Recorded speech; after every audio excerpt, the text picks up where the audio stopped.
저는 뭐 아까 느티나무 통신과 함께하는 한살인가 합니다. 느티나무에도 변두리, 한살인도 변두리인데 제가 어떻게 우리 여기 임원경제 연구소하고 또 연관이 있어가지고 저한테 자꾸 이 진행을 하라고 해가지고 제가 나왔습니다. 박창렬입니다. 이제 강사님 간단하게만 소개드릴게요. 그리고 자세한 내용은 임원경제연구소 그 홈페이지를 들어가 보시면 자세하게 알 수 있고요. 우리 임원경제지를 한 12년 넘게 40여 젊은 우리 학자들이 공부를 해서 실용적인 지식을 또 전달하고 이렇게 모인 분들이고요. 우리 정명원 선생님께서는 과학사에 이제 뜻을 두시고 임원경제지에 손을 갖게 돼서 10여 년 동안 이제 입하고 있습니다. 해가지고 아마 내년경이면은 조금 늦어질 수 있습니다만은 방대한 책자가 우리에게 이제 손을 모이게 될 건데요. 일집이 우리 김영목 선생 여기 계시죠? 솔레 도올손과 그 임창순 선생이라고 우리나라 한의학의 거장이시죠. 지금 태동보전연구소에서 한학을 공부하시고 우리 젊은 학자 40여 분과 함께 이런 경제연구소를 끌고 있고 특히 농사 부분에 대해서 번역을 볼리지는님이 나와있죠. 번역을 하신 분입니다. 우리 힘찬 박수로 맞이하면서 우리 강의를 아주 재미있게 들어갑시다. 중간에 뭐 내중에 질문은 내중에 제가 받겠습니다. 네.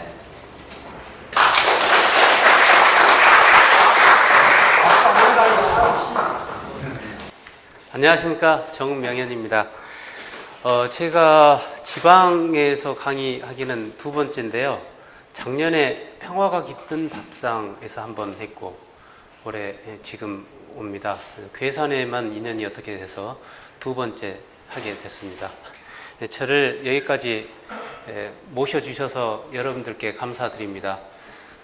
괴산과 어떤 인연이 될지는 모르겠지만은 제가 이제까지 10년 동안 해온 내용들 중에 임원경제지와 관련 임원경제지 속에 들어있는 전통농법을 주로 소개해 드릴 건데요. 전통농법과 관련해서 임원경제지 전체에 대한 내용들이 어땠는지 그리고 저희들이 번역을 어떻게 했는지에 대해서 간략하게 말씀드리면서 주로 여러분들께서는 전통농법에 더 관심이 있으실 것 같아서 그쪽을 좀 더 준비를 했습니다. 재미없겠지만 좀 즐겁게 들어주시면 고맙겠습니다. 아까 앞번에 말씀을 잠깐 보여드렸는데요. 괴산에 오면서 아무것도 준비를 안 하면 안 될 것 같아서 괴산을 좀 찾아봤어요. 괴산이라는 색인어로 저희 번역문 파일을 가지고 찾아봤더니 몇 개가 있어요. 괴산으로는 더 안 나오고 또 다른 지역이 나오더라고요. 그래서 지금 괴산 여기 먼저 앞에 나와 있죠. 달천 여기 앞에 여러분 다 아시는 달천은 바로 괴강의 하류이다 했고 명나라 장수가 물맛이 아주 좋다라는 표현이 있어서 하나 뽑아봤습니다. 그리고 두 번째는 연풍이 저는 다른 쪽에 있는 줄 알았더니 이것도 괴산에 있다는 걸 나중에 찾아보고 알았습니다. 그래서 뽑아봤습니다. 연풍은 충주의 남쪽 괴강의 동쪽에 위치하고 있다. 토지가 비옥하고 관계하기가 쉬우며 목화경작의 상등의 전답이다. 그러나 조령의 한 줄기가 동남쪽이 녹달한 장애물을 만들고 있기 때문에 비록 아름다운 산수는 있을지언정 옛날부터 현다른 사람은 없대요. 살기는 좋은데 이 부분이 팔도의 명기, 그러니까 명당 지역을 소개한 일부에 나옵니다. 괴산은 명당으로 안 나오고요. 연풍이 나오더라고요. 괴산은 아까 보셨듯이 달천의 물맛이 좋다는 내용이고 연풍의 서쪽이 바로 괴산인데 조령과 유령의 두 골짜기 사이에 위치하고 제가 이 지명들을 오기 전에 여기저기 찾아봤는데 여기 사람이 아니라 잘은 모릅니다. 혹시 잘못되는 명칭이라도 있으면 나중에 좀 말씀해 주시기 바랍니다. 유령이 지금 있는 건가요? 느릅제요. 유령의 두 골짜기 사이에 위치하고 있기 때문에 지세가 협착하고 옹졸하다. 그러나 살기, 사람을 죽이는 기, 살기는 벗고 있다. 동쪽으로 괴강에 임한 지역에는 빼어난 경치와 이름난 마을이 많을 뿐만 아니라 현달하여 고귀하게 된 사람이 많다. 토지는 오곡과 목화에 적합하다. 북쪽으로 금천에 가까운 지역도 거주하기에 좋은 곳이다. 금천도 괴산입니까? 이거를 계속 찾는데 잘 검색이 안 돼요. 지도에서도 안 찾아지고. 송면, 이게 또 유명하더라고요. 산동 북쪽 수십리에 있다. 문경, 괴산, 청주, 삼읍이 교차하는 지역에 있다. 계곡과 산이 그윽하고 고유하다. 선유동은 그 뒤에 있다. 반폭이 맑고 시원하고 봉우리와 골짜기가 깊다. 반폭이, 그러니까 물이 쭉쭉 떨어지는 산수 계곡에 넓은 수면이 있는 곳 있지 않습니까? 그쪽을 반폭이라고 하는 것 같습니다. 동 밖에는 이씨가 바위 위에 몇 칸짜리 정자를 지었다. 이씨는 동고 이상국의 상국은 예전에 고위 벼슬을 했던 사람을 붙이는 겁니다. 이상국의 후손이다. 마을은 영남대로와 통한다. 옛날 명나라 제도 이효송이 이곳을 경유하여 조령을 넘은 뒤에 외를 습격했다. 그래서 국가에서 지금은 이 길을 방비하고 절도사가 항시 가서 막는다. 이거는 이 책을 지은 분의 자신의 저술에도 나오고 그 이전 저술에도 나옵니다. 그래서 택리지 같은 책 여러분 아시죠? 그런 데 나온 겁니다. 고산정입니다. 고산정은 바로 이 근처에 있는 것 같더라고요. 고산정은 옛 서영 유군의 별장이다. 달천의 상류에 있는데 괴산탄이라고 불린다. 명나라 조사 주지번이 우리나라에 왔을 때 화공을 보내 그리게 하여 숨길 은자, 병풍 병자 두 글자를 여러 절벽에 새겼다. 그 북쪽에 백곡 김득신, 이분도 유명한 화가시죠. 김득신의 터가 있는데 안개 낀 나무가 띄엄띄엄 여기저기 서 있는 것이 볼만하다. 농지에 척박한 땅이 적고 면화가 가장 알맞다. 그 당시에 면화 농사는 상당히 고수익을 보장하는 농사여서요. 면화 농사가 전국적으로 유명하거든요. 면화 농사에 알맞다는 것은 먹고 살만한 지역이었다라는 표현으로도 이해할 수 있을 겁니다.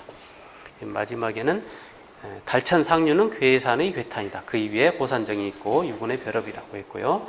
계곡이 좁지만 계곡과 산이 밝고 맑다. 또한 전지를 경작하는 즐거움이 있다. 동쪽에는 희양산, 아까 희양산 잠깐 그 전에 들은 것 같은데요. 희양산이 있는데 피사할 만한 곳이다. 여기가 사람 인적이 좀 뜸한 곳인가 보죠. 경치 좋고 시내가의 남쪽에 청화, 귀담, 용화, 송면 등의 마을이 있다. 제가 송면만 찾아보고 나머지는 잘 못 찾아봤습니다. 있는지 제가 정확히는 모르겠습니다. 이런 정도의 소개가 있습니다. 이 소개는 지금 소개해드릴 임원경제지가 총 16개 분야의 책이에요. 임원경제지는 큰 제목의 책이고 그 아래 16개 부서가 있다고 생각을 하시면 되겠습니다. 거기에 16개 분야의 상택지라고 명당, 거주할 만한 곳, 사람들이 거주할 만한 곳에 대한 설명들이 있거든요. 이 부분에서만 발췌한 겁니다. 다른 부분에서는 제가 검색을 안 해봤어요. 그러니까 다른 데도 아마 괴산과 관련된 내용들은 더 있을 것이라고 생각됩니다. 무슨 농사가 풍작이 든다, 그 괴산 읍내의 장은 며칠 장이고 거기에서 거래되는 품목은 어떤 것이다. 이런 내용들이 분명히 있을 건데 그것까지는 조사를 안 했습니다. 자, 그러면 농사부터 이야기를 하겠습니다. 한문이어서 좀 죄송한데요. 제가 한번 읽어보겠습니다. 갈상이고 이게 이런 겁니다. 이렇게 해서 꺾여서 갈은 어찌 이제까지 있었겠는가, 이러이러한 괄호 안에 것이 있었겠는가, 이런 뜻입니다. 어찌 이제까지 주는 붓답니다. 들이 부어도 가득 차지 않고 따라내도 수작을 건다고 할 때 수작이에요. 술을 붓다 따라주다 할 때 들이 부어내도 마르지 않아요. 아무리 마르지 않으면서 그러면서도 이 한자는 아시겠죠? 이용후생. 이용후생은 국사책에 많이 나오죠.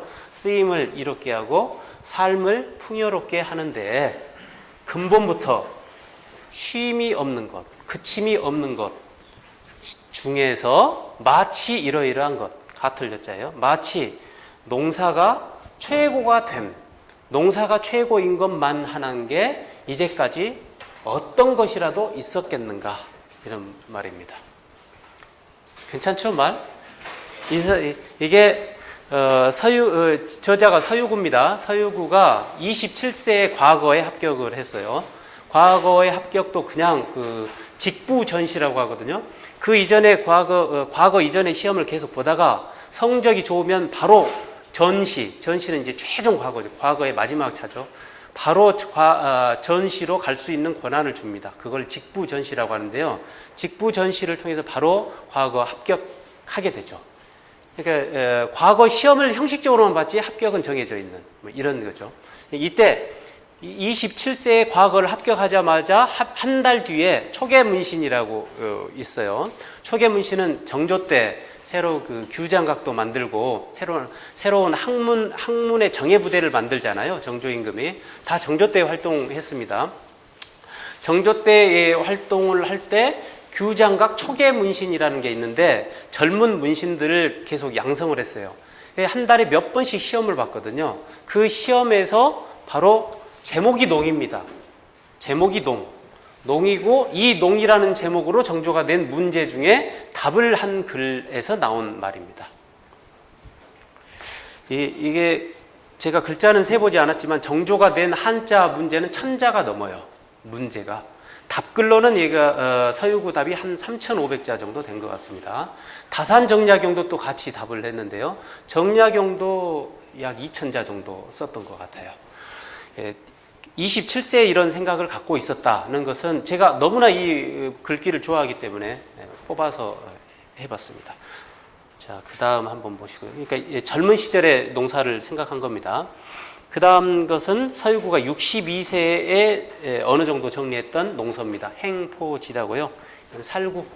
살구고, 이거는 포는 부들 아시죠? 부들, 그 소세지 같이 붙어 있는 그런 창포 같이 생긴 거에.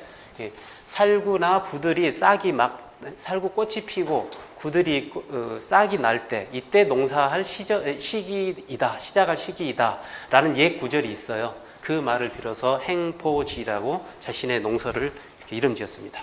그 앞에 맨 서문의 첫 번째 문장들을 좀 보겠습니다. 농업에 대해서 생각한 내용입니다.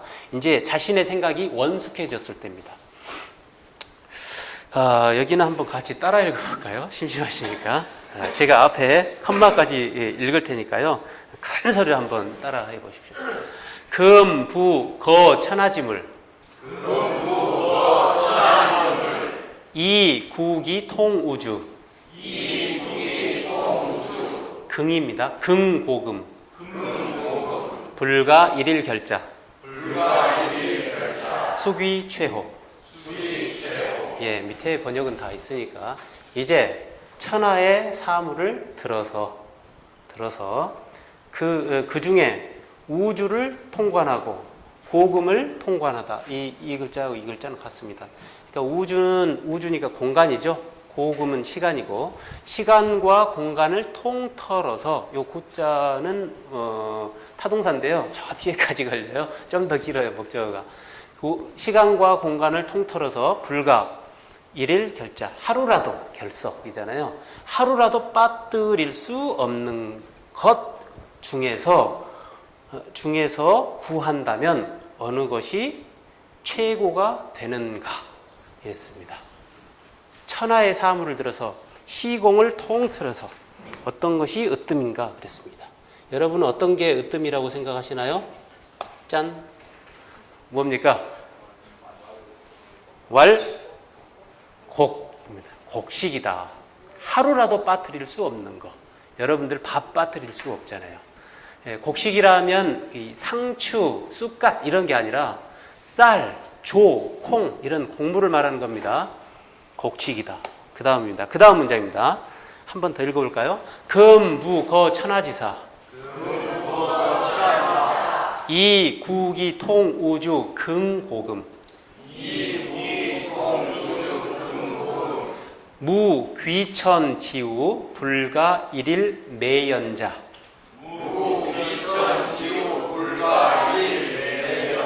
수귀, 최호. 예, 문장 구조는 비슷합니다. 천하의 지금 이제 여기는 허사니까 이제 천하의 이를 들어서 시간과 공간을 통틀어서 귀천, 신분의 귀천, 지식의 지우, 많이 아는 것과 어리석음에 가릴 것 없이 하루라도 무지몽매할 때 매자죠. 하루라도 모를 수 없는 것을 구한다면 어느 것이 최고가 되는 것. 이제 하루라도 몰라서는 안 되는 거 뭡니까? 농사라는 겁니다. 하루라도 몰라서는 안 되는 거.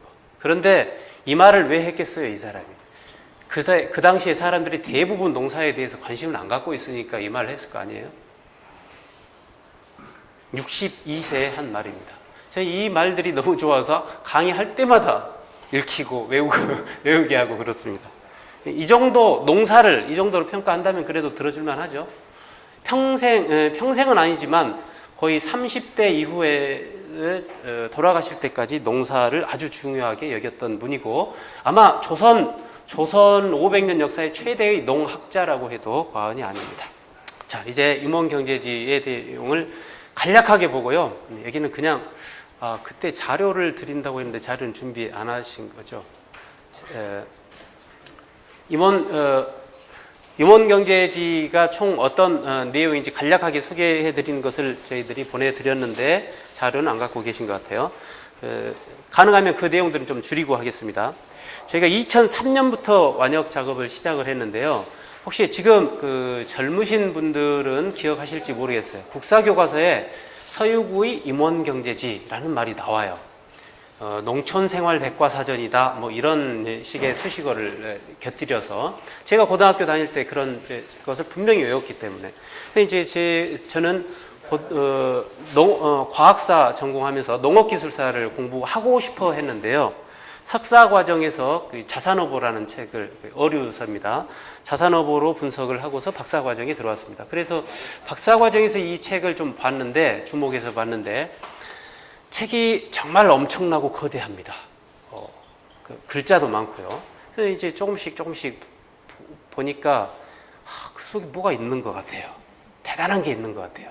그래서 번역서가 있을 걸로 생각하고 검색을 했더니 없더라는 겁니다. 그래서 이런 유명한 책이 없을 수 있나? 그러면 우리가 번역을 해야 되겠다 하는 생각이 들었고 제 혼자 번역할 수가 없어서 그 당시에 제가 알고 있는 경제적으로 가장 여유 있는 분 DYB 최선어학원의 원장님한테 편지를 길게 드려가지고 저희가 하려고 하는데 아무 조건 없이 후원을 좀 해달라 이랬습니다. 그래서 바로 3억을 주셔가지고 시작을 했습니다. 그분이 바로 선택을 못 하시길래 사지선다로 1번 1.2억 2번 1.8억 2.4억 3억 4번을 찍었어요. 그 3억 2003년에 3억이니까 3억으로는 다 할 줄 알았어요. 떡을 치고 남을 줄 알았어요. 그런데 아직도 못하고 있어요. 그렇게 시작해서 결국 이분의 꼬리에 꼬리를 물고 이분도 계속 잘못 걸려서요. 지금까지 10억을 투자해서 책은 별로 나오지도 않고 10억째 투자를 하고서 작년에 개관서가 하나 나와서 이제 그 정부에서 좀 관심을 갖고 이거는 국가에서 지원해 줘야 될 거다 하는 여론들이 많이 환기가 돼서요. 압력이 갔나 봐요, 그쪽에. 그래서 교육부에서 지원을 시작해서 올해 3억을 받고 계속 출간 작업을 하고 있습니다. 그러니까 민간에 전혀 모르는 게릴라들이 모였다가 결국은 정부를 움직이게 하는 케이스가 되겠습니다. 그래서 저희 계획으로는 2016년에 59책으로 완간하고 싶은데요.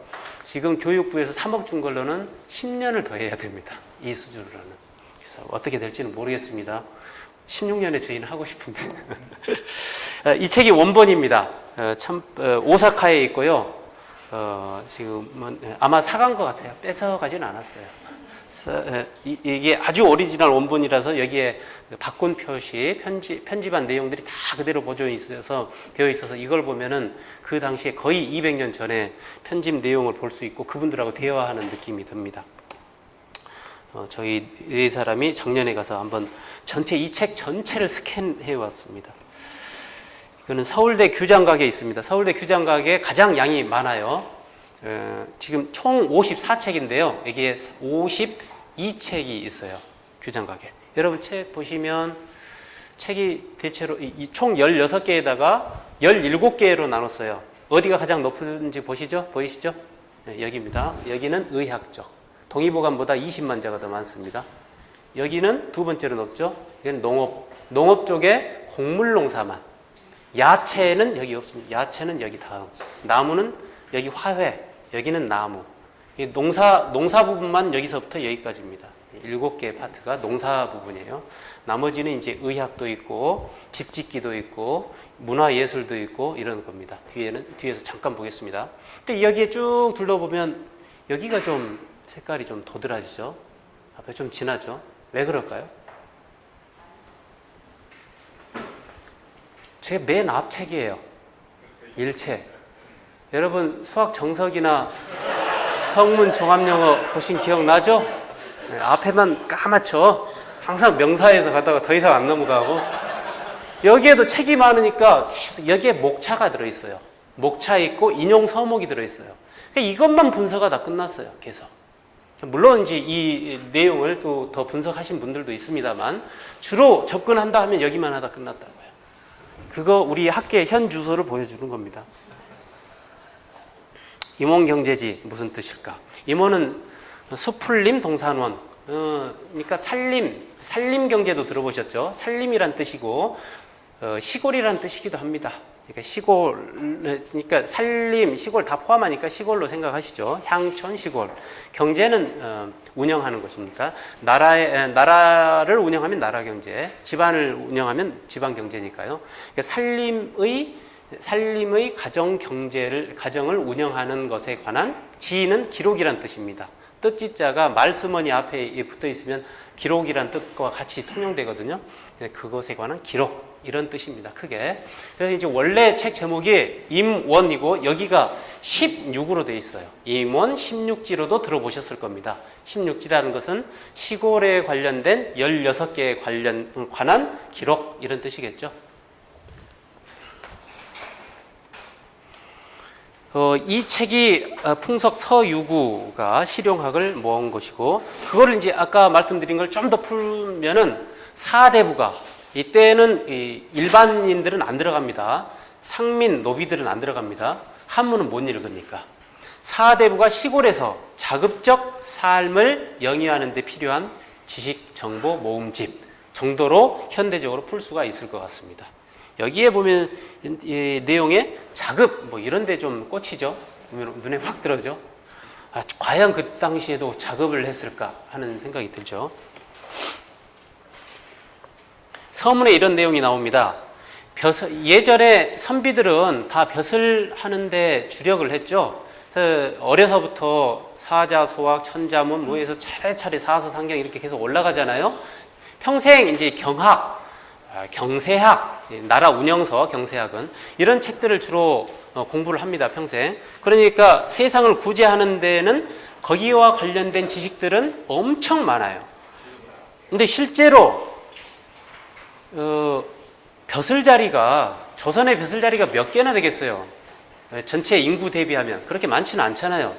실제 자기가 사대부라고 생각하는 사람 중에 벼슬자리에 올라가는 사람이 극히 10%도 안 돼요. 전체 인구 중에. 그러면 나머지는 그 사람들은 벼슬을 하기 위해서 계속 공부만 하는데 그 공부하는 시간에 뭐 합니까? 먹어야죠. 자야죠. 입어야죠. 그건 어디에서 나와요? 책만 읽고 있어요. 그 사람들. 우리가 떠올리는 조선시대 사람들의 상이 있잖아요. 그런 사람들에게 필요한 지식책이 없다는 겁니다. 그 이전에 바로 산림경제라는 책이 60, 70년 전에 나왔고 그 책을 보더라도 그렇게 많지가 않아서 소략해서 내가 다시 한번 쓴다 이런 말입니다. 저는 식력이라는 말을 참 좋아합니다. 식력, 힘써 일한다. 자기 몸을 놀려서 괭이질을 하고 호미질을 하고 직접 몸을 놀려서 땀을 흘려서 식력, 힘을 써서 먹고 산다는 뜻입니다. 식력하고 그 다음에 그냥 식력해서 먹고 살기만 하면 안 되잖아요. 선비들 지식인으로서 뜻도 길러야 되죠. 양지 이 두 가지를 시골에서 살 때 제대로 할 수 있는 지식정보 모음이다. 이 책은요, 단일 저작물로는 최대입니다. 뭐 여러 가지 그 설명이 필요하지만 그냥 설명은 생략하고 넘어갈게요. 글자 수는 253만 자. 253만 자면요, 여러분들 아까 방금 사서 삼경 말씀드렸는데 사서 삼경에 사서가 논어, 맹자, 대학, 중용 정도 됩니다. 이 네 개의 책이 6만 자 정도 되거든요. 6만 자면은 여기 몇 배예요? 40배인가요? 네. 그 정도로 됩니다. 그리고 표제어가 2만 8천여 개 정도 된다고 했죠. 이게 사전이 되려면 표제어가 있어야 되니까. 이전에 이 백과사전이라고 하면요, 우리가 여러분들이 아시는 백과사전들, 지봉유설이라든지 성호사설이라든지 이규경의 오주연문 장전상고라든지 이런 책들을 보면 체계가 없어요. 그냥 쭉 제목 내용 이래요. 근데 이거는 대제목, 중제목, 소제목, 표제어, 기사 있고 그 맨 뒤에는 항상 출전이 있어요. 어디에서 인용했는지. 이런 체계를 갖추고 있다는 겁니다. 그 중에 이런 표제어들이 총 2만 8천 개. 이 양반이 그 양반입니다. 책 지은 사람. 64년생이고요. 이 양반이 돈 주는 양반입니다. 65년생 정도 됩니다. 약 200년 차이가 되죠. 200년 차이의 분이 만나서 이분들이 강조하는 게 저는 같다고 봐요. 송호연 원장님도 선비정신, 상인정신을 강조하거든요. 여러분 생각하기에 학원 강사니까 영어 강사하면 영어로 대치동에 대박 난 학원 중에 하나입니다. 그래서 그냥 돈에 눈에 멀 것 같은데 돈 물론 좋다. 상인정신. 그렇지만 선비정신. 애들에게도 대치동 강남의 애들에게도 버릇을 제대로 가르쳐야 된다. 교육을 제대로 인성교육을 시켜야 된다. 이런 생각을 갖고 있거든요. 근데 이런 분하고는 같이 살고 싶진 않아요. 좀 깐깐하게 생겨서. 이 두 분의 도움을 빌어서 저희가 40명 정도, 초기에는 15명 정도 시작을 했습니다. 이렇게 시작을 해서 하나씩 하기 시작했는데 아무것도 모르는 상태예요. 저는 농업기술사를 전공했습니다만 농서를 번역한 적도 없고 본 적도 없어요.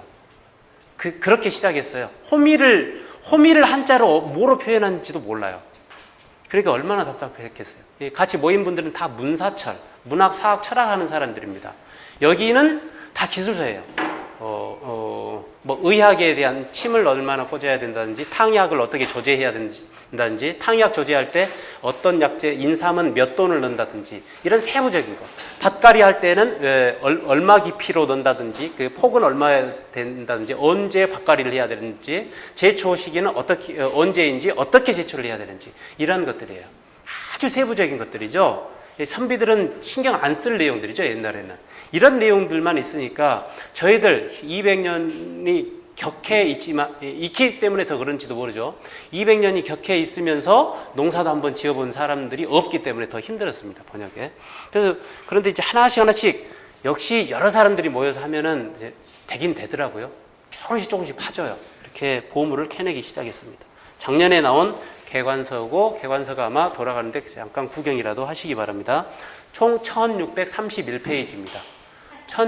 임원 16지라서 어떻게 묘하게 1632 맞춰서 됐어요. 그러니까 개관서라는 게 해설서예요. 임원경제지 내에 어떤 내용이 있는지만 해설만 했습니다. 자, 풍석 선생님 간단하게 볼게요. 82세까지 살았어요. 꽤 오래 살았죠. 64년생이고 다산 정약용 선생은 이보다 2년 앞서서 62년생. 거의 동시대죠. 다산은 이보다 10년 먼저 돌아가셨죠. 36년에. 이 집안은 정말 그 당시 18, 19세기의 최고 엘리트 가문이라고 뭐 그 정도만 설명하겠습니다. 줄을 빼면은 계속 나오기 때문에 다 설명을 드릴 수가 없고요. 그 정도만 말씀드리고 넘어갈게요. 그리고 이 집안이 유독 이용우생에 집중을 했어요. 이게 선비 집안이고 영의정한 집안이고 영의정, 6조 판서 다 하고 대제학한 집안이고 이런 집안이면은 상상이 안 가잖아요. 이 양반의 할아버지가 서명흥인데 젊어서 계속 어머니한테 그 부엌에 들락날락하면서 밥을 해드렸대요. 어머니한테. 그래서 그 부인이 저 양반이 뭘 하려고 도대체 벼슬 공부는 하지 않고 밥만 짓고 있나 이렇게 걱정을 많이 했대요. 근데 어머니가 돌아가시고 나서는 뚝 끊었어. 부엌 출입이. 왜 그랬냐? 어머니한테 보답해드리는, 내가 직접 밥 짓는 것도 효도다. 내가 지금 이제 하지 않으면 하지 못할 것이다. 이런 이야기를 하고서 어머니 돌아가신 뒤에는 출입을 끊고 시험 봐서 과거급제했어요. 그리고 조선 최대의 학자가 됐어요. 대제학까지 했고요. 뭐 이런 집안이에요. 그리고 할아버지 영향을 강하게 받아서 이 양반도 나중에는 어머니한테 밥을 많이 지어드려요. 손 다 터서 농사 지으면서 손 튼 상태에서 18년 동안 잘 나가다가요. 아까 과거급제 27세 했죠. 40대 초반까지 잘 나가다가 거의 고위직 정 3품까지 나가다가 정치 상황이 안 좋아서 은거를 합니다. 이 양반은 유배를 가지 않고, 다산 선생이 유배를 18년 갔거든요. 이 양반은 은거를 18년. 거의 시기도 비슷해요. 그리고 모두 다 여러분 아시겠지만 유배나 쉴 때 대작들이 많이 나오잖아요. 쉬면서 농사 짓고 물고기를 잡았어요. 그 임진강 근처에. 제가 임진강에서 왔습니다. 오늘 아침에. 사는 데가 임진강이에요. 파주. 그래서 왜 이 사람이 이 책을 지었을까? 경화사족이라는 말이 있는데요. 경화사족은 서울 주변에 대대로 잘 나가는 집안들이 모여있는 선비들 집단을 경화사족이라고 그래요. 여러분 아시다시피 18, 19세기로 접어들면 거의 중앙의 권력을 독점합니다. 몇 집안이. 그 중에 이 집안도 한 집안이에요. 이게 이제 집에 고향에 내려와서 보니까 내가 이제까지 잘 먹고 잘 살았는데 나는 쟁기 호미 잡아보지도 못하고 아내는 옷을 한 번도 짜보지도 못했어요. 근데 이 물건이 어디서 다 나왔겠느냐. 근데 실제로는 우리 사대부들 보면 공업이나 상업 이런 것은 아예 얘기하지 않고 농업에 대해서도 그렇게 천시할 수가 없어요. 농업 국가라고 하고 여러분들 아시다시피 농본 국가를 표명한 나라에서 이렇습니다. 이 농업에 대한 천시는 대대적으로 있어요. 지금만 있었던 거 아니에요. 천하라 까딱않고 헛되이 곡식만 축내는 짓을 계책으로 삼는다는 겁니다. 이런 사람들이 시골에 대부분이라는 거 아니에요. 시골에도 그랬으면 한양이나 도해지는 오죽했겠어요. 이런 반성을 자기뿐만 아니라 우리 그 조선 전체로 확대를 해보는 거죠. 노는 사람 특징이 그렇잖아요. 먹는 것은 잘 먹어요. 아주 빨리 먹어. 빨리 써요. 근데 실제로 이것을 생산해내는 데는 과정이 필요하잖아요.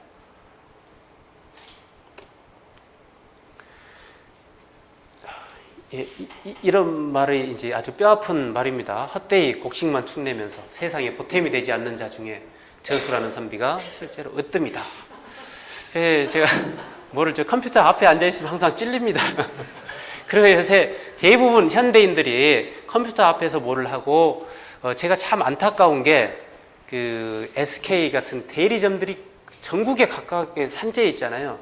거기에 가면 대부분의 아주 핵심 인력들이 20대 초중반의 젊은 남녀들이잖아요. 아주 고급 인력들이. 아까워 죽겠어요. 그 사람들 좀 시골에 와서 잠깐이라도 인력을 보태면, 그리고 농사에 좀 마음을 기울이면 얼마나 좋을까 하는 생각이 들지만 지금 현 상황은 전혀 그렇게 되지 않고 있죠. 이 아래에 있는 표현도 여전히 유효합니다. 19세기에도 도시로, 특히 한양으로 막 몰려듭니다. 선비들이. 그런 인구 폭발이 있었는데 그런 것에 대해서 우려가 있었습니다. 그러니까 이제 이 양반이 했던 그 평생의 노력들이, 고위관직 18년 동안 낙향을 하고 또 다시 15년을 고위직을 거치거든요. 15년 동안 거치면서 이런 일들을 했어요. 종자 보급도 하고, 고구마, 여러분 지금 아시는 고구마 재배법 종저보라고 있어요. 종저보. 그 당시에 1834년 전라감사, 그러니까 전라도지사 시절에 쓴 책인데요. 이 책이 불과 고구마가 들어온 지 60, 70년 이후에 정리한 책입니다. 중국 농사, 우리나라 농사를 정리한 책으로서 고구마, 구황 때문에 고구마가 잘 번지니까 고구마를 많이 퍼뜨리기 위해서. 수차, 물 뿜는 것, 수차를 제작해서 나눠줬거든요. 여러분 수차 생각하시면 수차가 뭔지 아시죠? 물 올리는 거요. 물 올리는 수차가 어떤 게 떠오르세요? 예? 용두레 있고 또 두레박 있고 이렇게 그 둘이서 맞잡고 줄 길게 맞잡고 이렇게 붙는 거 있잖아요. 맞두레. 예? 예, 이런 것도 떠오르시죠? 또 발로 밟아서 염전에서 돌아가는 거 이런 것도 떠오르시고. 근데 우리나라 수차는 용두레, 맞두레 여기 끼케야 이 두 가지예요. 최고의 기술이 그거예요. 이거 돌려서 답차라고 하거든요. 답차, 염전에서 하는 그런 편리한 기구는 없었어요. 우리나라에. 미안하지만. 그거는 조선 일제시대 때 들어왔어요. 중국은 이미 이런 게 오래전부터 있었던 건데 우리나라는 불과 30cm만 돼도 못 올린다는 이야기가 박제가, 박지원 그 시절에 계속 나오는 이야기입니다. 제가 불과 얼마 전에 들었을 때 강화도에서도요. 물 올리는데 바가지로 올렸다고 하더라고요. 아줌마들이. 70년대 수차가 아주 열악했어요. 예, 그러니까 이제 풍석 선생이 했던 것들이 자기 나름대로 그 고심에서 했던 그 노력이 바로 다산 선생은 우리나라가 어떻게 흘러가야 되는가를 목민심서나 경세유표나 이런 책, 흠음신서나 이런 책들을 지었지만 그거는 위정자들, 정치하는 사람들에게 도움이 될 책들을 지은 거죠. 그 역할을 한 겁니다. 경세론 측면에서. 근데 이 사람은 나는 농사, 민생 이런 데 관심을 두겠다 하고 평생을 관심을 둔 거죠. 이게 바로 지금 식으로 말하면 풍석의 노블레스 오블리주가 아니겠느냐. 그 당시에는 선비정신.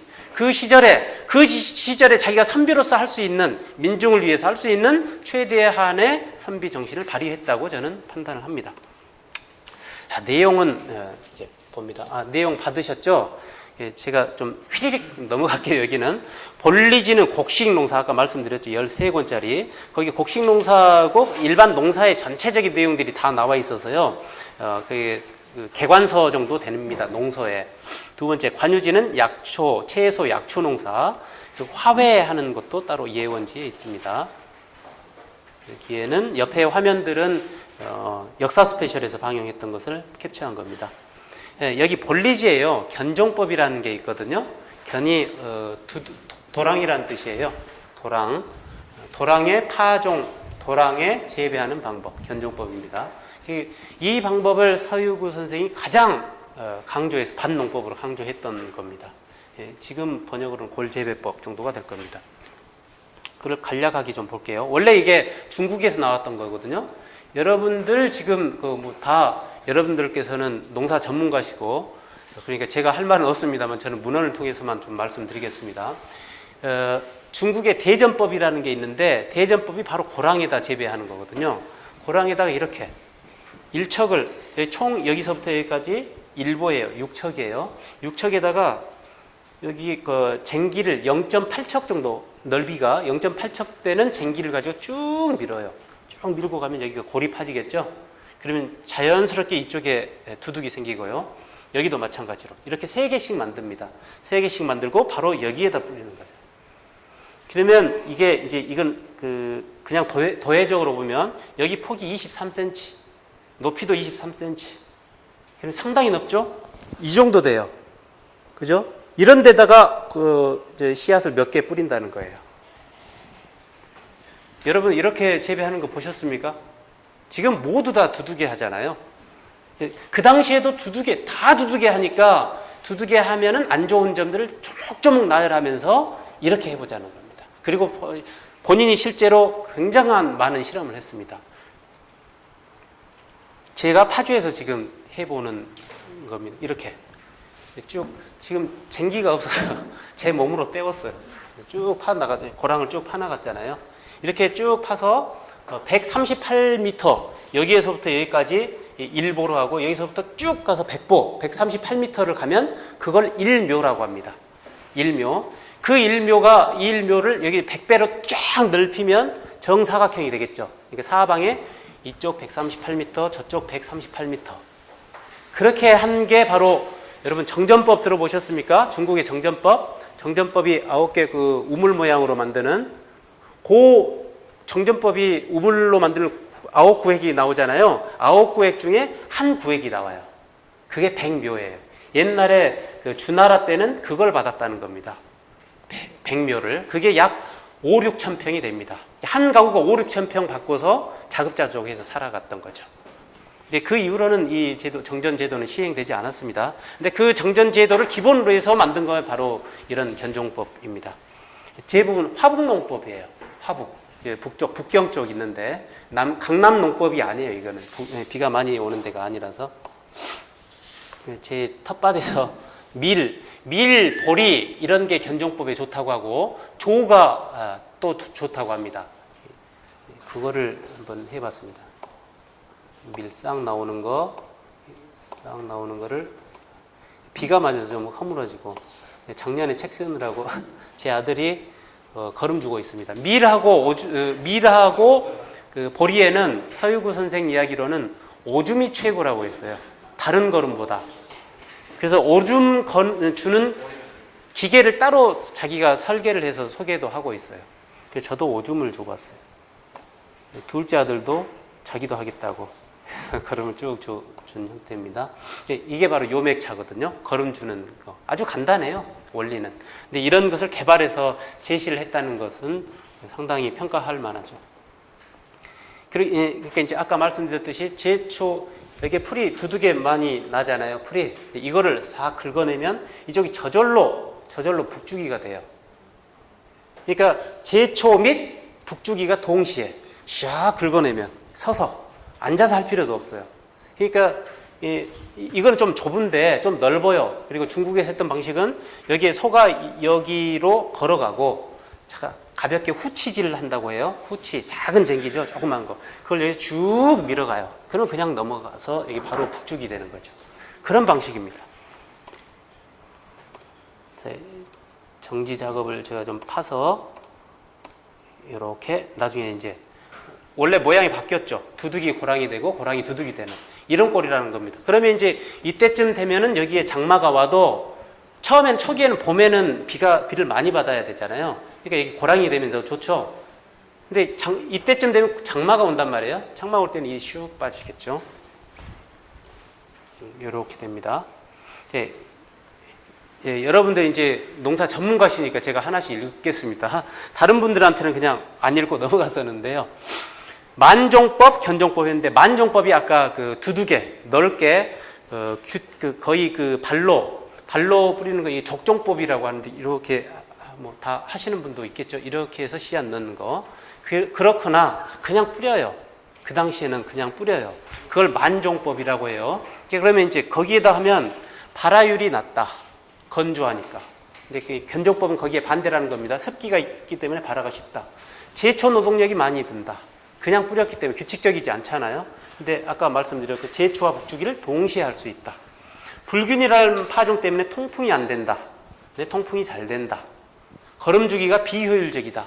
그냥 뿌리니까 그 작물 뿌리마다 줄 수가 없잖아요. 걸음이. 그러니까 효율이 떨어진다는 거죠. 근데 아까 견종법은 고랑에다만 뿌리니까 고랑에 있는데 시비를 바로 고랑에다만 집중적으로 할 수 있는 거 아니에요. 그러면 반이 줄어드는 거 아니에요.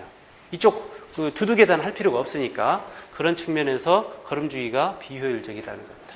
사실 그 당시에 아까 제가 낮에도 이태근 회장님 오셨습니다만 이태근 선생님의 걸음 말씀을 참 많이 들었거든요. 걸음 만들기가 힘들고 걸음 주기가 참 힘들어요. 조선시대에는 오죽했겠어요. 걸음을 한번 만들어서 준다는 게 보통 일이 아니거든요. 노동력도 부족한 데다가. 그러니까 그걸 효율적으로 주기 위한 방법이 노동력이 필요하고 기술이 또 집약돼야 되고. 그런데 그렇게 하지 못한다는 거죠. 이렇게 두둑에다 했다가 다 어느새 다 뿌립니까? 뿌리더라도 군데군데 제대로 줄 수가 없잖아요. 그런 것에 대한 비판입니다. 그리고 북주기를 하지 못해서 북주기를 하지 않으니까 위에만 나와 있으니까 바람이나 가뭄에 약한데 견종법은 그렇지 않다는 겁니다. 좀 맹류법은 맹류 재배도 예전에도 맹류를 고랑 쪽에다 했어요. 근데 고랑에다 하는데 아까처럼 그 얇은 고랑이 아니라 좀 이렇게 넓은 고랑이에요. 이렇게. 그럼 여기 두둑이 또 넓고 고랑도 이렇게 넓어요. 여기에다가 맹류를 뿌리죠. 그 위에다 여기에다 맹류를 뿌리면 봄에다 여기에는 조나 콩을 뿌리려고. 그게 사이짓기예요. 그렇게 하기 위해서 여기에다 얇게 팠다는 겁니다. 거기에 대한 단점을 말하고 있고 이 역시 이런 것들은 견종법을 해야 된다라는 것을 강조하고 있습니다. 조재배법 7가지를 썼잖아요. 이게 다 중국 농서에도 없고 조선의 농서에도 없어요. 모두 서유구가 자신이 다 경험한 거를 쓴 겁니다. 자, 관유지에 소개된 식물, 여기 나물류도 55가지 정도 있죠. 해체류도 있고, 관유지는 아까 야채라고 그랬죠. 여기 관유지에서는 휴전을 좀 설명하고 있는데요. 두렁밭이라고 합니다. 그러니까 야채할 때, 야채를 재배할 때, 이게 논이거든요. 작은 논. 그림 대충 이해 가시죠? 이런 데 사람이 왔다 갔다 하면서 여기가 일보예요. 아까 그 보셨던 일보. 그래서 여기에다 움푹 패워놓고 여기에다 야채를 심으라는 겁니다. 왜? 가물기 때문에. 중국의 화북 지역이나 조선은 항상 그 봄 가뭄이 있기 때문에 여기에다 심으면 물 주기가 좋죠. 아까 습기도 계속 보존이 되고, 이제 물이 많이 오면 이제 여기 두둑 떼서 배수를 하면 되니까 그 방법이 휴전인데, 역시 이런 방식도 조선에서 행해진 적이 없고 지금도 이런 방식으로는 하지 않죠. 그 이제 야채에 관련된 서술 내용들이 이런 것들이 있다는 겁니다. 먼저 이름, 품종 소개를 하고요. 이 품종이 자라는 알맞은 토양, 언제 파종해야 되는지, 파종과 가꾸기는 어떻게 해야 되는지, 거름주기, 거두기, 보관하기, 종자 보관하기, 그 활용도, 이런 것들이 각각의 작물마다 소개가 되어 있다는 겁니다. 또 이런 것도 있는데요. 열종법이라고, 가지 재배하는데, 특히 여기는 두둑을 엄청 높게 잡아요. 4, 5척 정도로 두둑을 높게 하고, 여기도 또 구덩이를 엄청 크게 파요. 엄청 크게 파서 여기에 거름을 많이 준 다음에 가지를 심으면, 이 세 그루만 심어도 가지를 거의 한 가마니를 딸 수 있다는데, 모르겠어요. 저는 정말 이게 사실인지. 근데 그렇게 해서 먹을 수 있다고는 설명은 분명히 있어요. 저 나중에 실험을 해보겠습니다. 저도. 자, 그 다음에 만학지입니다. 만학지는 과실 및 나무백과, 전공지는 옷과 관련된 거, 위선지는 풍용도 예측을 해야 되겠죠. 기상천문과 관련된 거요. 만학지 소개된 식물들이 이런 것들이 있다는 거고, 전공지에도 뽕나무, 구지뽕나무, 삼, 모시, 어저기, 칡, 목화 관련된 재배법, 그리고 옷감 짜는 법, 옷감 짜는 기술들도 다 소개가 되어 있습니다. 뭐 위선지 풍용 예측하는데 예를 들면 이런 겁니다. 복숭아와 자두 열매가 많으면 다음 해는 반드시 풍년이 든다. 혹시 이거 경험하시는 분이 있는지 모르겠는데, 이런 알듯 모르듯한 소리가, 이거는 그나마 나아요. 정월 초 며칠 날 구름이 끼면 풍년이 든다. 이런 게 수백 개예요. 수백 개. 그러니까 우리 현대적인 생각을 갖고 있는 사람, 지금 합리적인 교육을 받았다고 하는 사람들이 보기에는 도저히 이해가 안 가. 인과관계가 성립이 안 돼. 왜 이런 말이 나왔는지. 그런데 그 당시에 사람들은 분명히 이런 것들을 믿었어요. 정조도 항상, 정조가 이제 연초가 되면은 제사제, 농신제 지내는 날이 있거든요. 그 날을 반드시 그날만 지내요. 자축인묘, 진사미 이거 따져서 꼭 그날만 해요. 그걸 확실하게 믿었다는 겁니다. 우리가 보기엔 비합리적이지만 그 당시 사람들은 합리입니다. 합리와 비합리의 기준이 다른 겁니다. 그 당시의 사람과. 그 다음 전어지입니다. 전어지는 물고기에 관련된 거예요. 물고기에 관련된 것도 있지만 목축 사냥과 관련된 것도 있어요. 가축 사냥법, 물고기 낚시, 어명고증. 여기에도 아주 재밌는 내용들이 많이 있습니다. 짐승 낚는법 중에 기계낫이라는 것이 있는데, 기계낫을 이거는 복잡하니까 전어지에 그렇고요. 정조지는 술, 음식, 백과입니다. 본래는 음식 백과지만 여러분들이 술을 넣으면 눈이 확 띄기 때문에 술까지 포함해서 술, 음식, 백과. 이 속에는 음식 재료들이, 여러분들이 알고 있는 음식들이 다 들어있어요. 조선시대 재료들이. 여기 그 괴산에, 아까 뒤에도 좀 소개해 드리겠습니다만, 괴산에 평화가 깃든 밥상, 문성인 선생님 계시잖아요. 문성인 선생님이 2년 전, 작년부터 여기에 나온 것 방법대로 몇 가지 계속 학생들하고 음식을 만들어 보고 있대요. 근데 만들면서 그분들에게 꼭 적합한 음식이 나온다는 겁니다. 아주 소박하면서도 깔끔하고 뭐 여러 가지 예술적인 표현들을 많이 하시던데 저는 잘 못 옮기겠네요. 그러니까 그 200년 전의 이야기 거라고 해서 좀 그 고리타분하게 볼 게 아니라 지금도 여전히 유효하더라, 음식 분야에서. 근데 오히려 이 양반의 형수님이, 친형수님이 빙허각 이씨라는 분이에요. 빙허각 이씨는 규합총서를 쓰신 분이고, 뭐 우리나라 여성 실학자로 대표적인, 아마 신사임당이 5만 원 안 지켰으면 이분이 지켰을지도 몰라요. 초상화가 있었다면. 그런 정도로 상당히 유명한 분입니다. 근데 그 규합총서에 보면 오히려 거기에 있는 밥짓기라든지 음식하는 법이 굉장히 복잡하대요. 그 고위 관료층이나 궁중에서나 만들 법한 거지 일반 서민이 먹기에는 좀 거부감이 들거나 복잡하대요. 근데 이제 풍석 이분이 쓴 것은 훨씬 더 간편하고 깔끔하고 실용적이라는 겁니다. 여기에 술 빚는 법이 165가지가 들어있어요. 지금 제가 뭐 따로 말씀을 안 드립니다만, 여기 16개 분야 중에 16개 분야 각각 하나의 분야만 말하면 각 한 분야가 조선의 최대입니다. 굳이 말씀을 드릴 필요가 없어서 그런 겁니다. 여기 음식만 관련해도 어느 음식서보다도 이게 가장 양이 방대하고 체계적이고 많은 내용들을 수록하고 있다. 다른 것도 다 마찬가지예요. 그 다음 서명지입니다. 건축 일용용품 백과입니다. 여기에는 집짓기가 관련되어 있는 것이 있어서 지금 번역서가 일부 번역된 게 있는데요. 이 책을 가지고서 또 많은 분들이 거의 고전으로, 한옥 지으신 분들이 고전으로 쓰고 있는 겁니다. 여기에는 화장도구, 실내 장식 같은 내용들이 있습니다. 그 다음 전어지에 아까 가축, 사냥법 뭐 이런 게 있다고 했죠. 그 중에 하나 재미있는 게 있어서 하나 소개를 드립니다. 끈끈이로 호랑이 잡는 법. 끈끈이를 땅에 깔거나 길 곁에 여기저기 펼쳐놓고 호랑이가 왔다가 머리가 닿으면 끈끈이가 붙었음을 알게 된다. 발톱으로 후벼도 끈끈이가 떨어지지 않으면 땅에 앉는다. 그러면 잠깐 사이에 온몸이 모두 더러워져서 성내에 울부짖기도 하고 팔짝팔짝 뛰기도 하다가 죽는다. 간단하죠?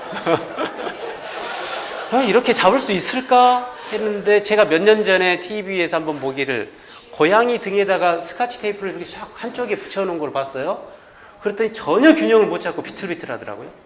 그러니까 아마 이 털 전체가 아주 세밀한 미세한 신경들이 있을 것 같아요. 그걸 보니까 충분히 이럴 수도 있을 것 같다는 생각이 들어요. 끈끈이, 그러니까 풀 끈끈이 있잖아요. 풀에 붙어 있는 거 라든지 뭐 일상적으로 만들 수 있는 것도 간략하게 만들 수 있었을 겁니다. 그러니까 뭐가 털에 붙으면은 아주 신경질적으로 바뀌는 거죠. 예, 정조지에 아까 음식 백과라고 했죠. 밥 목차가 이럽니다. 15개의 밥 짓는 법이 나와요. 총론이 있고 여러 밥 짓는 법. 여기에 흰밥 하는 법이 있어요. 지금 밥 짓는 법은 여기 같이 온 정정기 박사님이 번역을 하셨는데요. 그분이 설명해 주셔서 제가 대신 나와서 합니다. 여기 흰 쌀밥 하는 법이 있어요. 여러분, 쌀밥 하는 건 너무 당연하죠? 근데 아까 말씀드렸던 형수님이 쓴 규합총서에는 흰 쌀밥 하는 법 없어요. 흰 쌀밥 하는 법이 없다니까요. 그러니까 오히려 남자라서 좀 이렇게 부엌과 객관적으로 떨어져 볼 수 있어서 이것도 필요하다고 썼는지도 모르죠. 여자분들은 너무나 당연하니까 안 썼을 수도 있고요. 이런 점도 고려를 할 수가 있겠습니다. 또 서명지에, 이거는 지금 하나씩 소개하는 것은 아주 최단 분야입니다.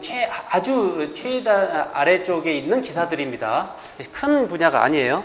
머리 손질하는 도구 하면 쭉 읽어만 보셔도 무슨 말인지는 모르겠죠.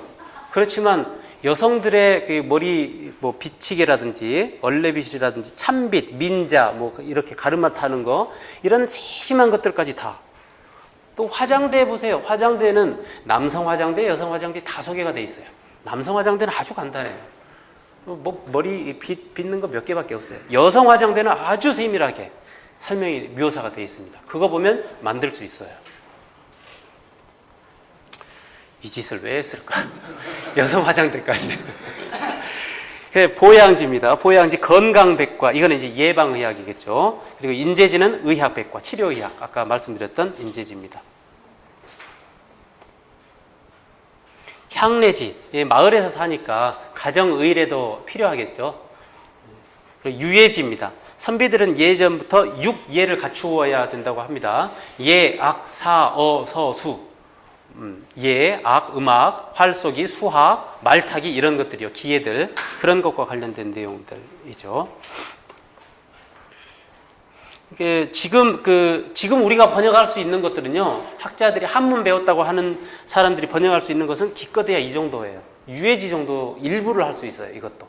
또 이것도 계산법이 있으니까 수학 못하는 사람들이 다 문사철에 있잖아요. 그러니까 이건 못해요. 이거는 수학 전공자한테 맡겼어요. 다음 겁니다.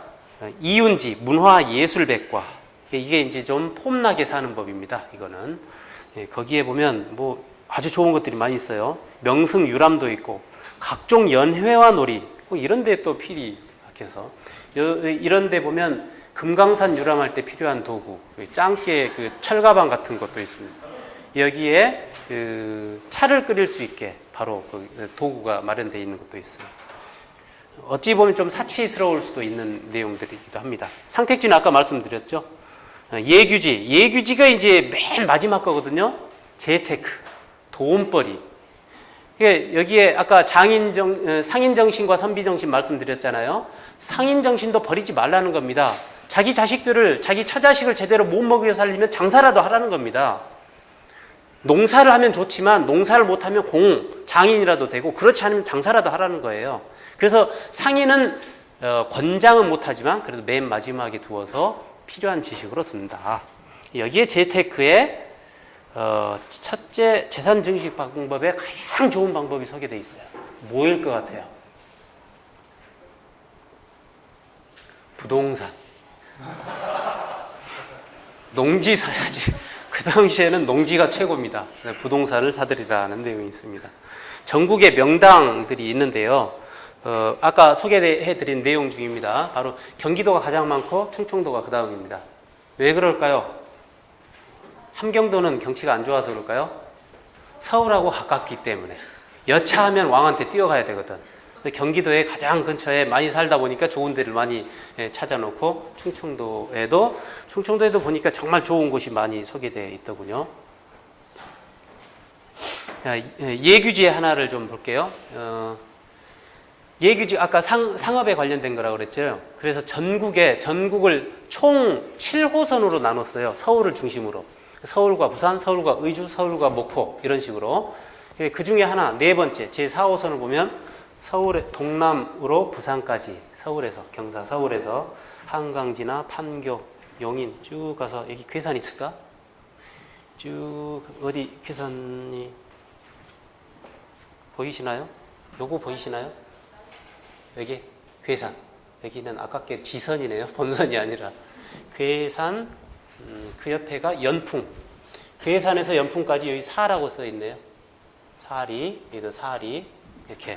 그러니까 본선이 쭉 간선이 있고 지류가 있어요. 나머지도. 그러니까 여기에서 쭉 이어지고 달천도 있는데 이달천이 구달천인가? 맞나요? 여기 고을이 여기는 고을이거든요. 다 음만 적어놨거든요.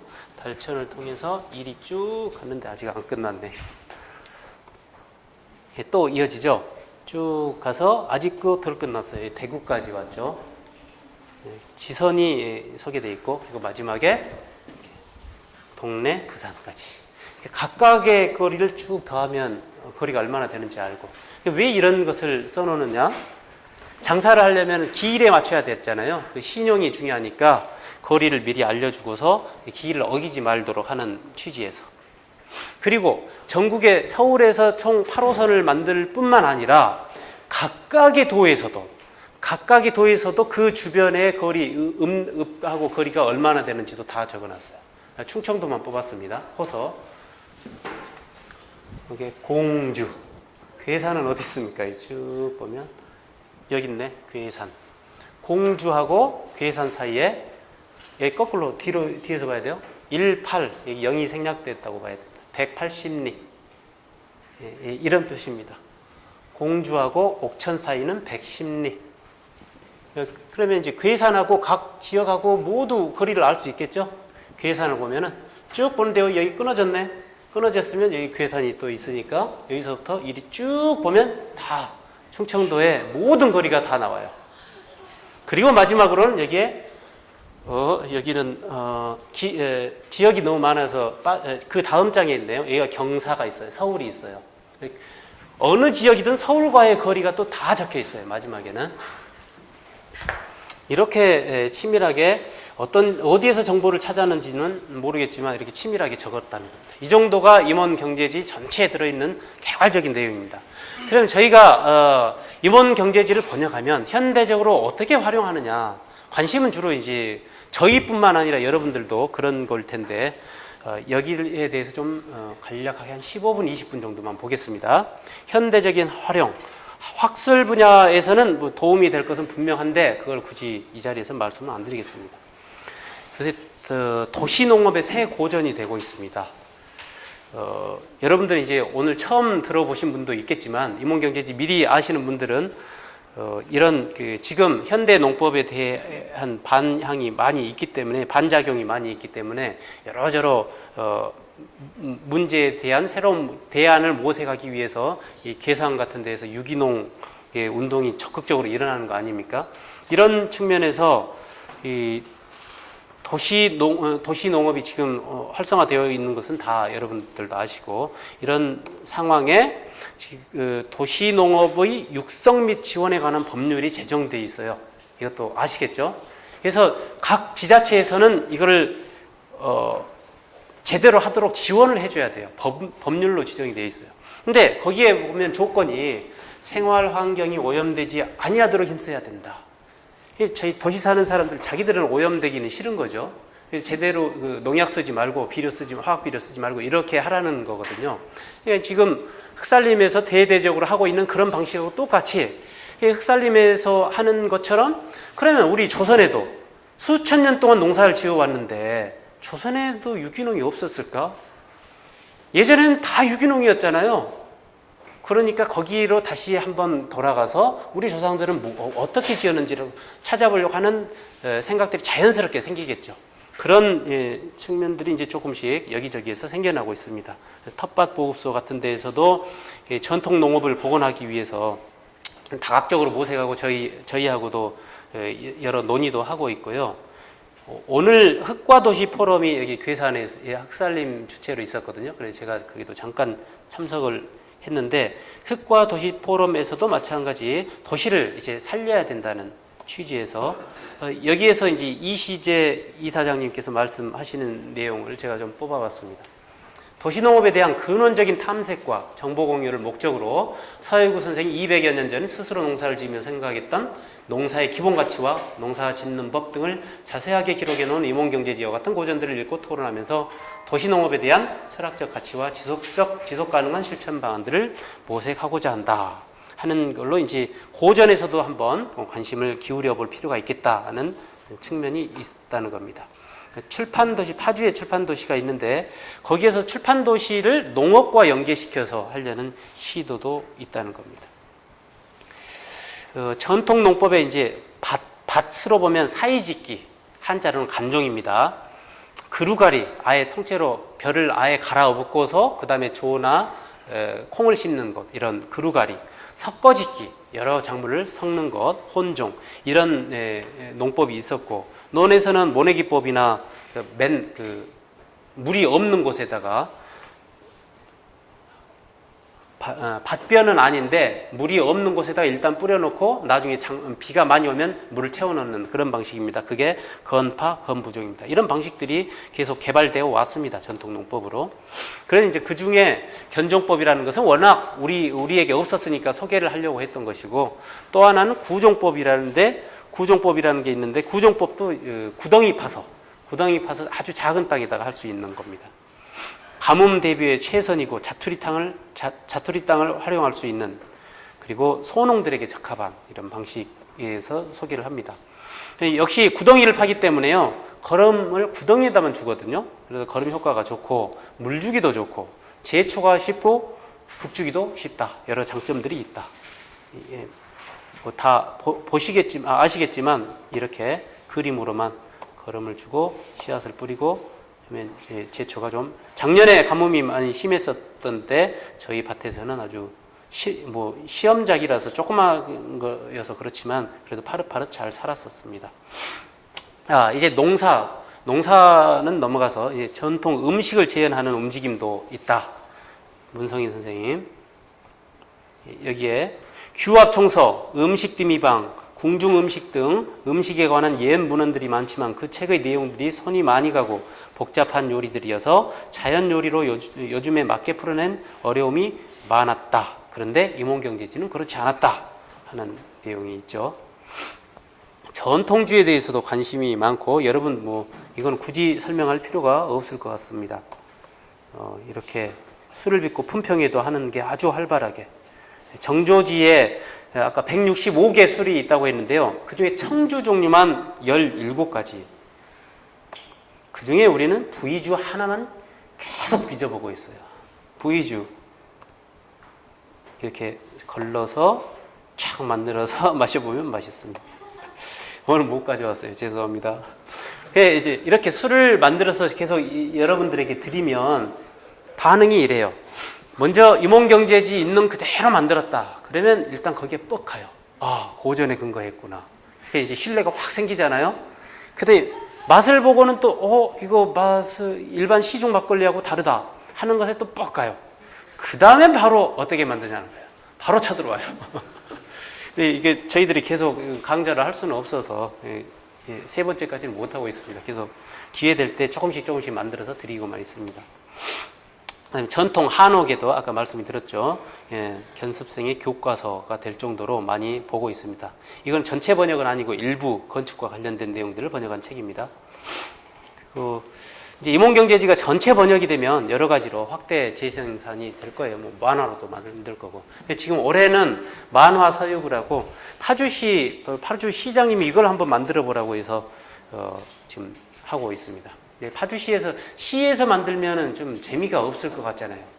재미가 없을 이런 책은 저희들도 안 만들고 싶어서 다음에 웹툰에 창백한 말이라는 만화를 연재하는 추혜연 작가가 있어요. 아세요? 알아요? 예. 그분 지금 대학 4학년입니다. 아주 인기가 높죠. 그거 연재하느라고 공부를 제대로 못하는가 봐요. 그런 감각, 그림이 아주 예뻐요. 그분을 섭외를 해서 부탁을 드려서 그거 지금 하고 있습니다. 서유구의 선생에 대해서 조금 말씀드리고 이러이러한 분이다 말씀드려놓고 우리가 말씀드리는 거는 단지 참고만 하시고 그리는 것은 선생님 마음대로 하세요. 아무렇게나 지어도 되니까 그렇게 마음대로 초등학생들이 좋아할 정도로 써주세요. 이랬어요. 지금 결과는 어떻게 나올지는 모르겠습니다. 여러 가지로 다양하게 확대될 수 있다는 것. 그리고 임원 전통문화마을이라고 최근에 이게 이야기가 주로 되고 있습니다. 지금 충북 진천에서요. 진천에서 이걸 공개를 해도 되는지 어쩌는지 잘 모르겠는데 땅이 아주 많답니다. 그 군유지가. 거기를 다 제공해 줄 테니 임원경제지 16지를 거기에 다 담아서 실제로 그렇게 만들어서 사람들이 들어가서 사는 마을을 만들어 보자. 이거를 구상해서 국가에 제안을 웃으시네. 좋을 것 같아요. 제안을 하려고 하는데 충청북도에서 별로 반응이 없는가 봐요. 충청북도에서 자기도 돈을 대야 되고 갑자기 뭐를 큰 게 들어오니까 부지가 어마어마하게 많고 그럼 돈도 많이 들어가고 그 사업이 큰 거잖아요. 이제 그런 제한이 있어요. 그래서 저희도 제가 계속 관여를 안 하고 우리 후원회 분들이 진천 군수님하고 계속 접촉하고 계획서를 만드셨더라고요. 근데 지금 요게 바로 최근에 박근혜 정부 때 무슨 경제 창조경제 창조농업경제 거기에서 말하는 게 6차 산업이라는 거예요. 6차 산업이 1차, 2차, 3차 뭐 이런 건데 이제까지 농촌이 그냥 단지 농산물 생산물을 하는 거 따로, 가공하는 것 따로, 유통하는 것 따로, 서비스 따로 이렇게 하는 게 아니라 이게 모두 다 복합해서 섞어서 그거를 융복합이라고 뭐 이상하게 복잡하게 표현을 하더라고요.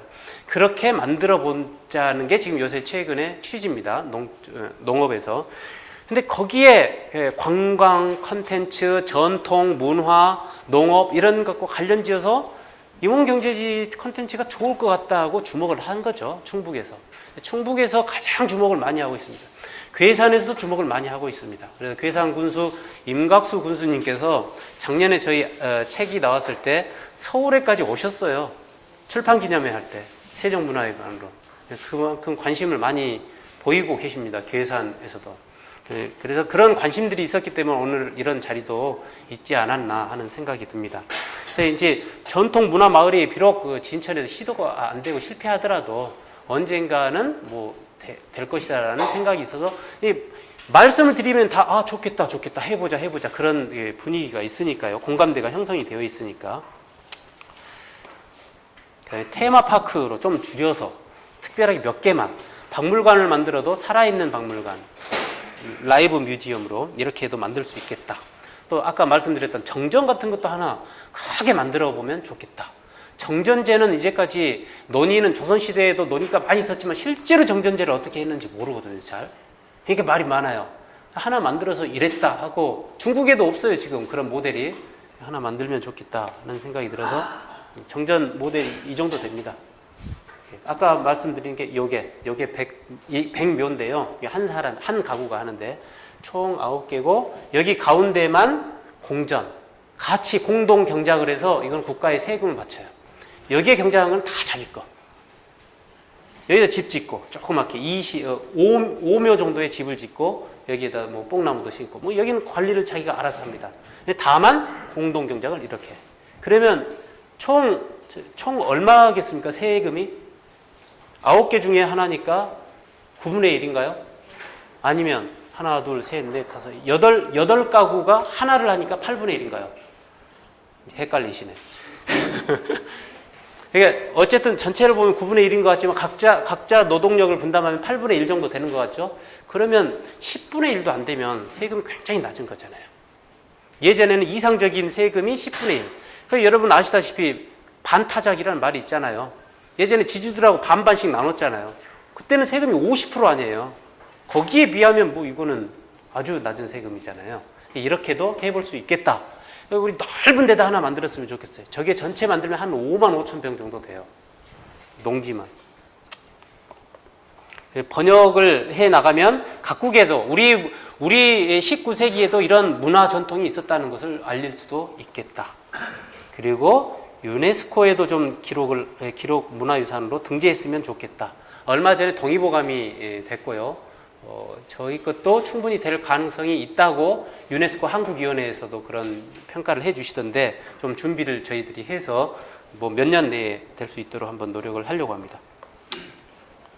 문화 콘텐츠, 드라마나 영화나 다큐멘터리나 여기에 내용들을 보면은 꼭 이 서유구라든지 임원경제지가 아니라도 그냥 사극을 하나 만들더라도 그 배경 무대를 제대로 실증해서 만들 수도 있잖아요. 좀 더 섬세하고 그림도 제대로 살리고 그런 데서도 얼마든지 활용할 수 있을 것이다.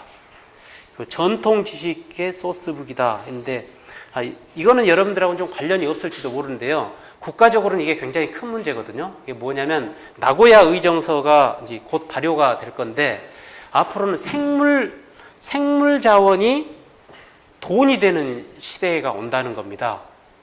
그래서 이제 각국의 전통 지식들이 그게 바로 특허로 인정받을 수 있는 시대예요. 중국, 우리나라, 일본이 거의 다 내용들이 비슷한 지식들을 갖고 있잖아요. 중국에서 자기가 예를 들면 무슨 십전대보탕이다. 십전대보탕 특허 만드는 법, 촘촘하게 매뉴얼을 만들어서 이걸 특허를 받는다 하면 중국에서 특허를 받으면 전 세계 사람들이 그 방식을 따를 때 돈을 다 줘야 돼요. 우리 인세 주듯이. 이런 시대라는 거예요. 그러니까 생물 자원, 지금 현재 있는 생물 자원뿐만 아니라 전통 지식도, 생물 자원과 관련된 전통 지식도 이제 앞으로 큰 국가 경쟁력의 자산이 된다는 것에 주목을 해서 여러 부처에서 관심을 갖고 있습니다. 그런 것 중에 가장 많은 책이 들어있는, 내용들이 들어있는 게 바로 임원경제지. 임원경제지 자랑을 너무 많이 해서 죄송합니다. 그 다음에 이제 천연물 신약 개발도 할 수 있겠다. 아까 말씀드렸던 인재지 쪽에 동의보감보다 더 많은 것들을 컴퓨터 자료로 다 넣다 보니까 이래저래 자료를 막 모으다 보면은 약재, 증상, 탕액 이런 걸로 굉장히 복잡한 함수 관계들을 보고 싶은 방법대로 다 볼 수가 있대요. 저는 잘 모르겠지만 그거를 지금 카이스트에서 연구를 많이 하고 있습니다. 신약 개발이 될지 어떨지는 이거는 굉장히 먼 길입니다만 그래도 고서에서 신약 개발을 만든다는 가능성이 있다는 것만으로도 좀 여전히 임원 경제지라는 책이 그냥 의미 없는 책이 아니다, 고리타분한 책이 아니다라는 겁니다. 예를 들면 소갈증이 당뇨인데요. 소갈증의 처방들을 다 조사를 해보니까 가장 많이 들어간 게 이 세 가지라는 거예요. 천화분, 맥문동, 다나. 이 세 가지 중에 나머지는 여기에 그 약재들이 각각 다 있잖아요. 그 약재들이 어떻게 결합하느냐에 따라서 처방이 다 달라요. 주 처방은 이 세 개라는 거죠. 그러니까 이 큰 개요는 이 세 개의 주 처방에 핵심 구성 성분이 있을 거 아니에요. 현대적으로 규명된 게 있거든요. 맥문동 하면 이 그 구성 성분들이 분자적인 수준에 다 탄소니 수소니 이렇게 해서 다 나열된 그런 게 다 규명이 돼 있어요. 그러면 맥문동의 어떤 성분하고 이곳의 어떤 성분하고 여러 가지 것들을 합치면 복합 처방을 만들면 당뇨병에 어떠한 특별한 효과가 있지 않을까 이런 아이디어입니다. 이제 그렇게 실제로 임상해서 효과를 보면 그게 신약 개발이 되는 거죠. 그런 것을 무궁무진하게 제공해 줄 수 있다는 거죠. 왜냐하면 옛날 의사들은 다 경험 처방 있잖아요. 경험방이어서 해본 것만 수록이 되어 있거든요. 근데 지금 미국에서 신약 처방하는 것은 화학물질로 새로 구성하는 것도 있지만 이제 그 지식이 없으니까 남아메리카 아마존 같은데 그리고 예전 부족들이 지금 쓰고 있는 그런 처방들을 계속 수집하잖아요. 근데 그거하고 달리 이미 기록되어 있는 것은 동아시아에서 면면이 이어져 온 경험 지식들이니까 더 가능성이 있다는 거죠. 자, 이제 조금만 말씀드리겠습니다. 왜 임원 경제지를 여기 괴산에까지 내려와서 이런 책을 설명을 드리는가? 관자라는 책이 있어요. 관자라는 사람은 중국의 유명한 재상이기도 하고 법과 정치를 아주 잘 실현한 사람이기도 한데요. 이 사람의 관자라는 책에 보면 이런 말이 있습니다. 창름실이 지예절, 의식 쪽이 지영욕. 창름은 창고라는 말이고 창고가 채워져야 예절을 알고 의식이 충분해야 영과 욕을 안다. 배 부르고 등 따신 다음에 예절이 있는 거지. 그 다음에 그 1차적인 조건이 해결이 안 되면 무슨 의미가 있느냐. 지금 여러분들이 다 느끼다시피 우리 세대 지금 앞에 계신 어르신들은 좀 불행하게 사셨을지 몰라요. 근데 제 정도의 세대는 정말 행복한 세대잖아요. 굶지 않고 살았으니까. 이런 세대가 우리 역사상에 얼마나 있었겠습니까? 쭉 고대부터 선사부터 쭉 이어오면 이런 시대가 거의 없었는데 잠시 국제 정세라든지 여러 가지 세계 정세에 잘 걸맞는 시운 때문에 잠시 우리가 먹는 것에 대해서 잊고 살았을 뿐이지 곧 이런 문제들은 닥치는 문제잖아요. 항상 오는 문제들이잖아요. 그래서 역시 관자가 한 말은 지금도 여전히 유효하다고 생각을 합니다. 이게 밀 씨앗인데요. 밀이 이게 원래 씨앗보다 싹이 나기 전보다 뿌리가 엄청 길잖아요.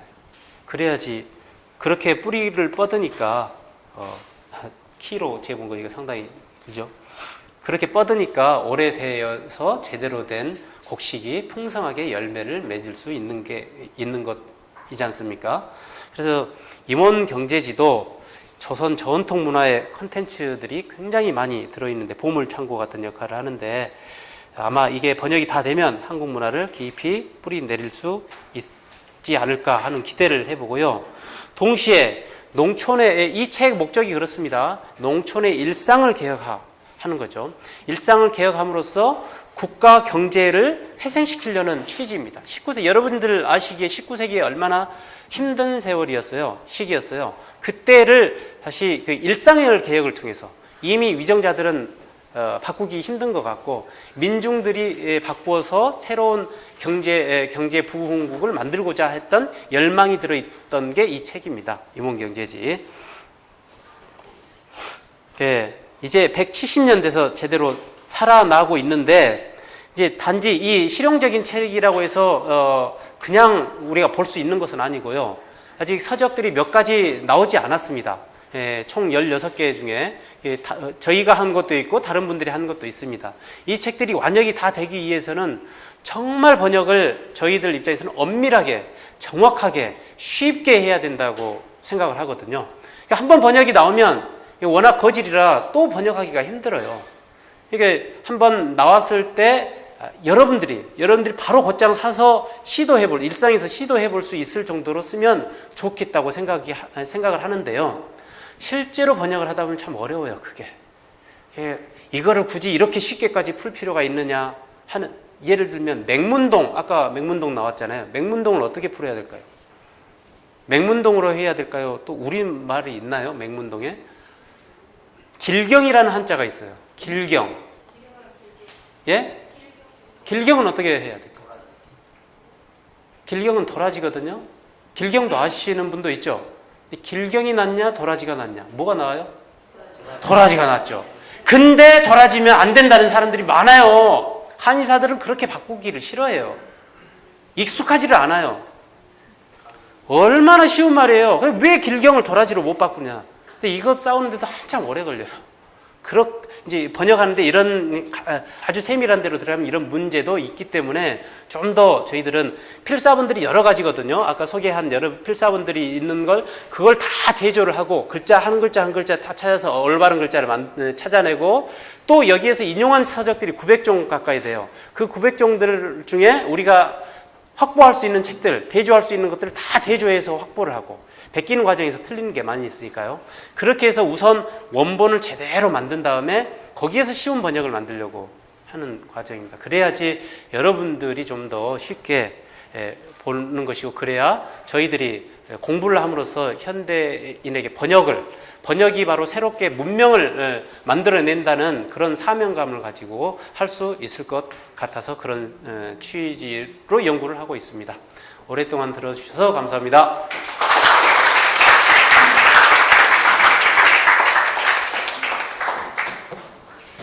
참 고생하셨습니다. 저기 뭐 질문도 있을 텐데 뭐 질문은 한두 분만 한번 받을까요? 제초법이요. 제초법에 대해서 제일 그러니까 이제 비판을 많이 하는 게 우리나라는 제초 농기구가 발달이 안 됐다는 겁니다. 우리는 지금 호미가 전국적으로 다 다른 모양새가 다르다는 것을 되게 자랑스러워하거든요. 그 토질에 따라서 풍토에 따라서 다 품새가 다른데 그 호미질이 얼마나 힘들어요. 쭈그리고 앉아서 뿌리 쫓아가면서 하려면 뼈골이 빠지잖아요. 근데 아까 말씀드렸다시피 서서 하는 긴 호미가 있어요.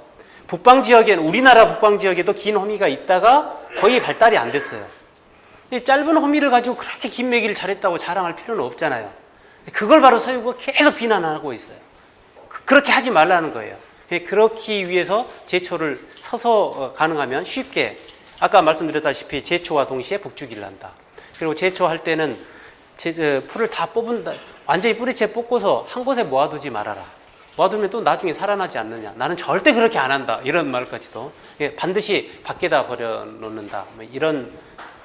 그러니까 제초는 이제 서유구 선생은 그렇게 말씀을 하고 그 이전에 농서들이 많이 있으니까 그 이전의 농서들에서는 제초는 호미를 자주 들일수록 좋다. 이런 속담들은 많이 나옵니다. 촘촘하게 할수록 좋다는 거죠. 부위주 만드는 법이요. 일반 막걸리와 어떻게 다르냐. 부위주는 왜 안 나오나 했다. 3가지 들어갑니다. 찹쌀, 누룩, 물. 다른 첨가물을 넣을 수가 없잖아요. 그냥 집에서 하는 식으로 하니까 그대로 하는 거거든요. 나와 있는 방식대로. 그렇게 하면 다른 첨가물이 들어가지 않을 것이고, 그렇게 해서 맛을 보면 대체로 품평이 그렇습니다. 과일 향이 난다 그래요. 찹쌀로 만들었는데 어떤 분은 포도, 어떤 분은 파인애플. 그때마다 좀 달라요.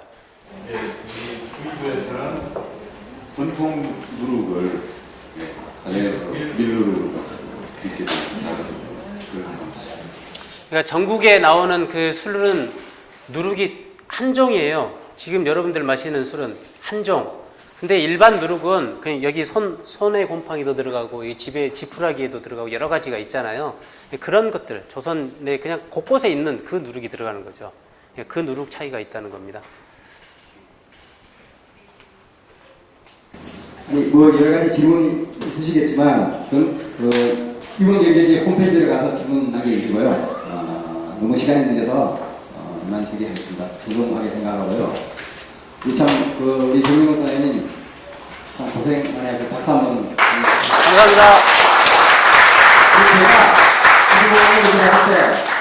제가 어디 강사로 나오는 양반이 저도 이거 걷고 있습니다만 몇 발로 나와가지고 이거 참 좀 좋은 놈이고 나쁜 놈이가 이런 꼴통이 있기 때문에 이번 경제제가 가능하고요. 제가 이제 술 먹을 때 그런 얘기도 했고 자기도 이제 정 선생님께서도 동의하셨어요. 우리 꼴통을 전부 다 같이 한번 박수 한번 치고 이 강의를 마치도록 하겠습니다. 감사합니다.